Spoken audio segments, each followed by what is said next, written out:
Morning, Gordon was in the yard taking on a large supply of coal.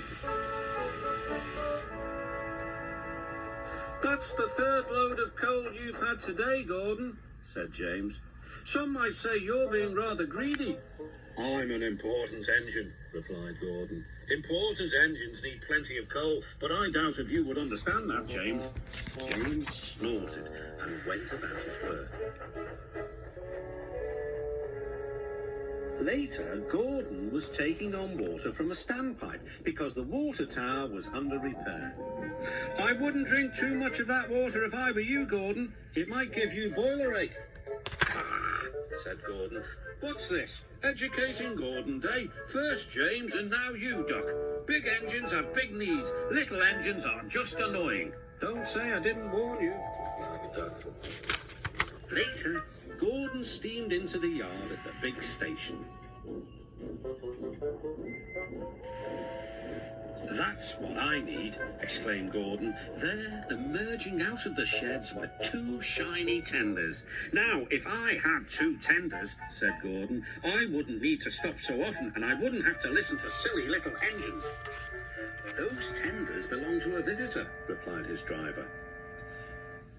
Diesel sidled up alongside. "Everyone knows that tenders are a mark of distinction, but I'm afraid that no amount of tenders will save you in the end. We diesels are taking over, and we don't need tenders to make us important. Not even one."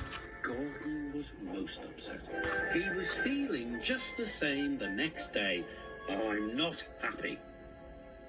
"I know," put in Duck brightly. "It's boiler ache." "It's not boiler ache," protested Gordon. "It's—" "Of course it is," interrupted Henry. "That water's bad. Your boiler must be full of sludge. Have a good washout, then you'll feel a different engine."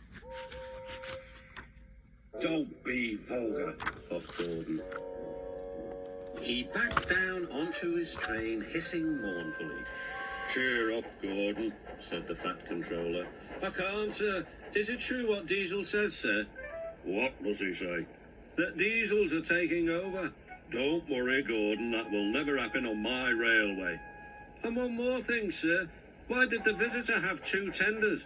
"Because he lives on a railway with long distances between coaling depots." Gordon felt better.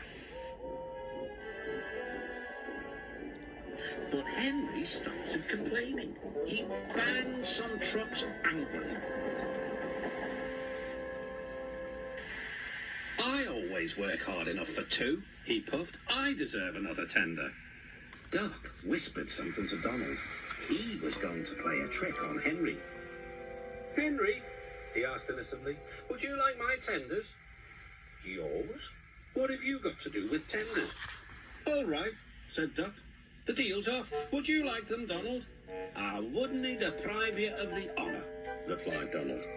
"It is a great honour," continued Duck thoughtfully, "but I'm only a tank engine. Perhaps James might."